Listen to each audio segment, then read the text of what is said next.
গৌর পূর্ণিমা, দোল পূর্ণিমা বা হোলি উৎসব কবে পালন করবেন, কিভাবে এই দিনটি পালন করবেন? গৌর পূর্ণিমা ব্রতের উপবাস কত সময় পর্যন্ত আমাদেরকে পালন করতে হবে? এই দিন আমরা কি কি করব? হরে কৃষ্ণ।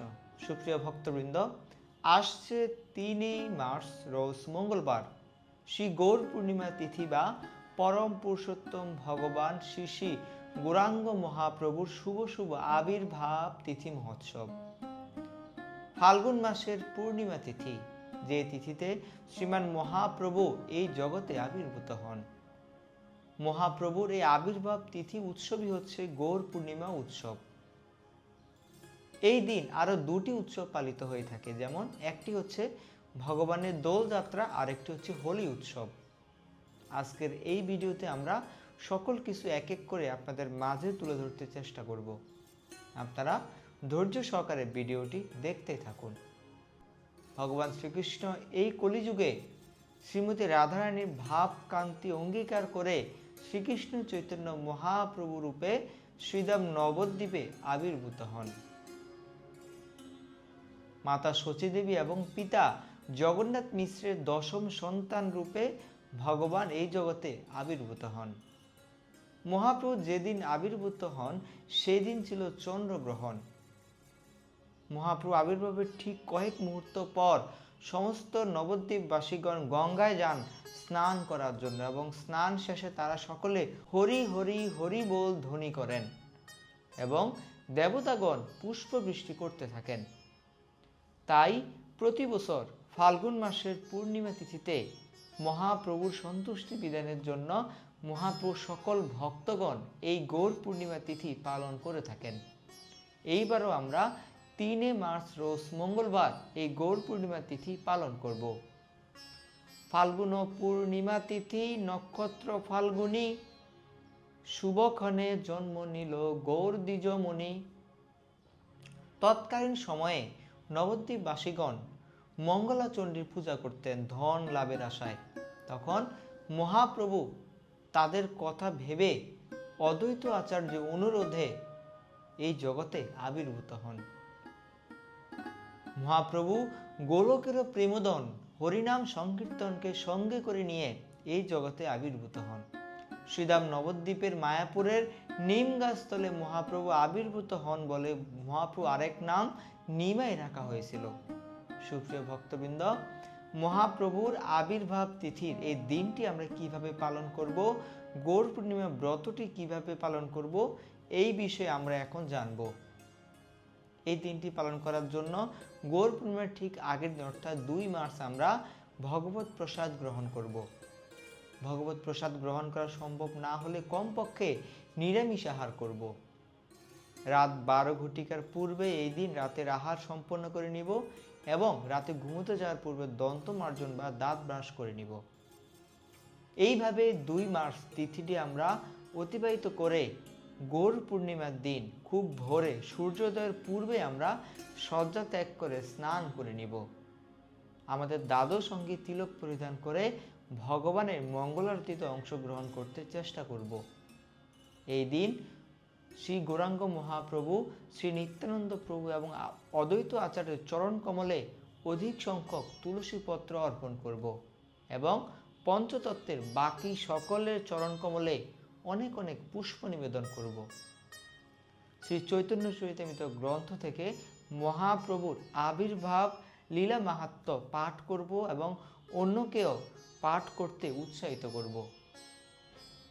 সাধারণত গৌর পূর্ণিমাতে গোধূলি লগ্ন পর্যন্ত নির্জল উপবাস পালন করতে হয়, কেননা মহাপ্রভু ঠিক গোধূলি লগ্ন বা সন্ধ্যায় এই জগতে আবির্ভূত হন। তাই আমরা এই সময়কাল পর্যন্ত সম্পূর্ণ নির্জল উপবাস পালন করব।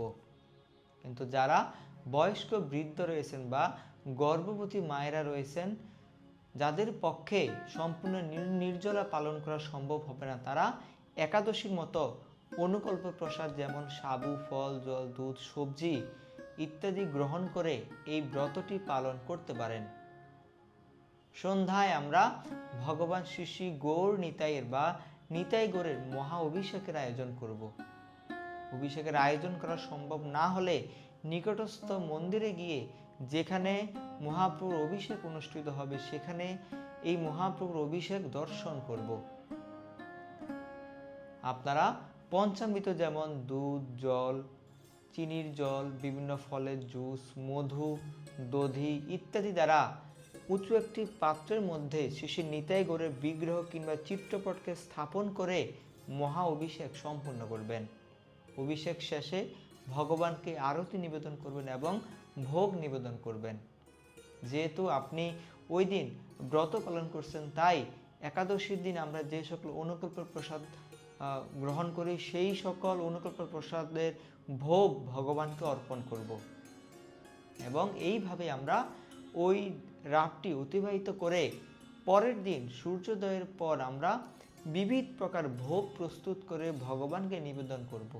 বিশেষ করে মহাপ্রভু যেই সকল ভোগ পছন্দ করেন সেই সকল ভোগ ভগবানকে ওই দিন নিবেদন করব। কলার মোচা শ্রীমান মহাপ্রভুর অত্যন্ত প্রিয়, তাই চেষ্টা করব কলার মোচা সংগ্রহ করে মহাপ্রভুকে এই তিথিতে নিবেদন করতে। যাদের পক্ষে অভিষেক দর্শন কিংবা মন্দির গিয়ে অংশগ্রহণ কিংবা নিজে অভিষেক করা সম্ভব হবে না, তারা সামাজিক মাধ্যমেও অভিষেক লাইভে দর্শন করে ভগবান শ্রী চৈতন্য মহাপ্রভুর কৃপা লাভ করতে পারেন। এই তিথিতে আপনারা অধিক সংখ্যক হরিনাম সংকীর্তন জপ কীর্তন করবেন। আপনারা জানেন যে মহাপ্রভু সবচেয়ে সন্তুষ্ট হন যদি কেউ মহাপ্রভু প্রদত্ত হরিনাম সংকীর্তন করেন।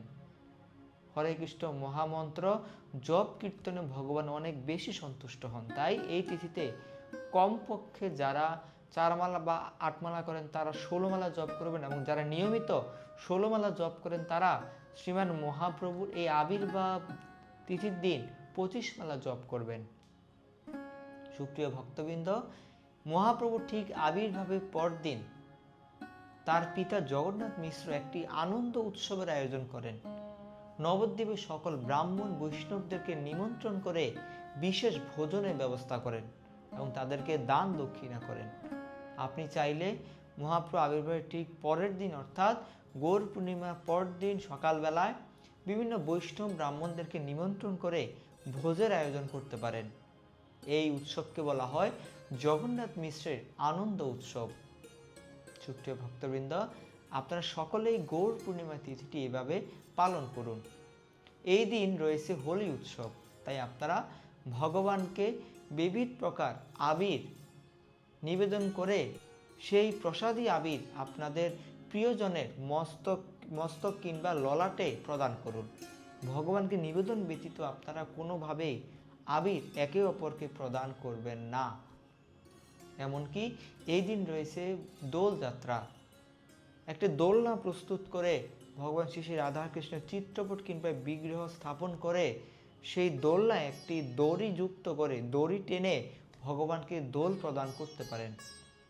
যদি কেউ ভগবানের দোলযাত্রায় অংশগ্রহণ করে ভগবানকে দোলযাত্রায় দোল প্রদান করা হচ্ছে এরকম দৃশ্য দর্শন করে, তাহলে তার আর এই জগতে পুনর্জন্ম হয় না। সুপ্রিয় ভক্তবৃন্দ, মহিমান্বিত এই দিনটি আপনারা সকলেই ভক্তি এবং নিষ্ঠা সহকারে পালন করুন। সকলে ভালো থাকুন, সুস্থ থাকুন। হরে কৃষ্ণ।